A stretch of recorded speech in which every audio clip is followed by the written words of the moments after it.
স্পেনের আন্দালুসিয়ার প্রাণকেন্দ্রে দাঁড়িয়ে থাকা ইতিহাসের এক বিস্ময়কর নিদর্শন এই কর্দোভা মসজিদ, যা বর্তমানে মেজকিতা ক্যাথেড্রাল অফ কর্দোভা নামে পরিচিত। উমাইয়া শাসক আব্দুর রহমান প্রথমের উদ্যোগে 785 খ্রিস্টাব্দে নির্মাণ শুরু হওয়া এ মহিমান্বিত মসজিদ একসময় ইসলামী বিশ্বের গর্ব হিসেবে বিবেচিত হতো। আব্দুর রহমানের উত্তরসূরিদের শাসনামলে ধারাবাহিক সম্প্রসারণের ফলে এটি পরিণত হয় ইউরোপের বৃহত্তম ও সবচেয়ে শৈল্পিক মসজিদগুলোর একটিতে।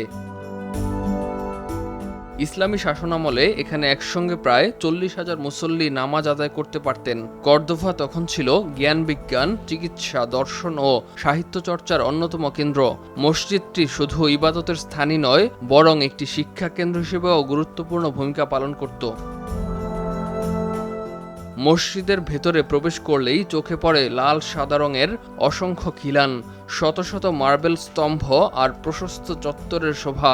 কমলা গাছের সারিবদ্ধ বাগান যেন আন্দালুসিয়ার নান্দনিকতার প্রতীক।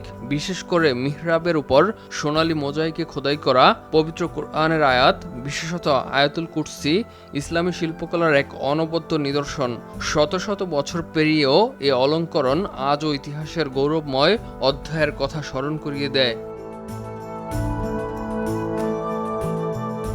তবে পরিতাপের বিষয়, 8 শতাব্দীরও বেশি সময় মুসলিম শাসনের অধীনে থাকা এই পবিত্র স্থাপনায় আজ মুসলমানদের নামাজ আদায় নিষিদ্ধ।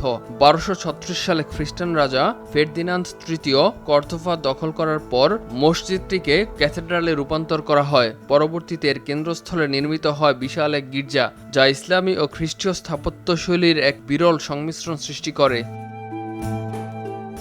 মসজিদের প্রাচীন অজুখানার স্থানে গড়ে তোলা হয়েছে একটি প্রার্থনা কক্ষ। বর্তমানে কেউ যদি দুহাত তুলে সিজদায় ঝুঁকে পড়েন, সঙ্গে সঙ্গে নিরাপত্তা কর্মীরা তাকে থামিয়ে দেন। যেখানে একসময় আল্লাহর ইবাদতে মুখরিত ছিল পরিবেশ, আজ সেখানে ধর্মীয় আচার পালনের সুযোগ নেই, শুধু আছে ইতিহাস দেখার অনুমতি। 1948 সালে ইউনেস্কো কর্দোভা মসজিদকে বিশ্ব ঐতিহ্যবাহী স্থাপনার স্বীকৃতি দেয়। বর্তমানে এটি স্পেনের অন্যতম জনপ্রিয় পর্যটন আকর্ষণ।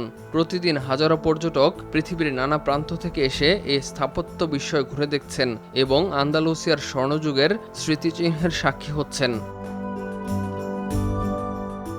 ইতিহাসবিদরা বলছেন, কর্দোভা মসজিদ শুধু একটি ধর্মীয় স্থাপনা নয়, এটি মুসলিম সভ্যতার জ্ঞান চর্চা, সহনশীলতা ও শিল্পরুচির প্রতীক। এই মসজিদ প্রমাণ করে একসময় ইউরোপের বুকে ইসলামী শাসন কিভাবে শিক্ষা, সংস্কৃতি ও মানবিক মূল্যবোধের আলো ছড়িয়ে দিয়েছিল।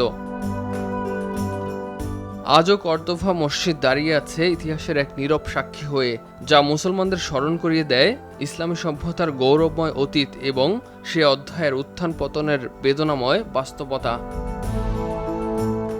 ইমতিয়াজ আহমেদ, RTV।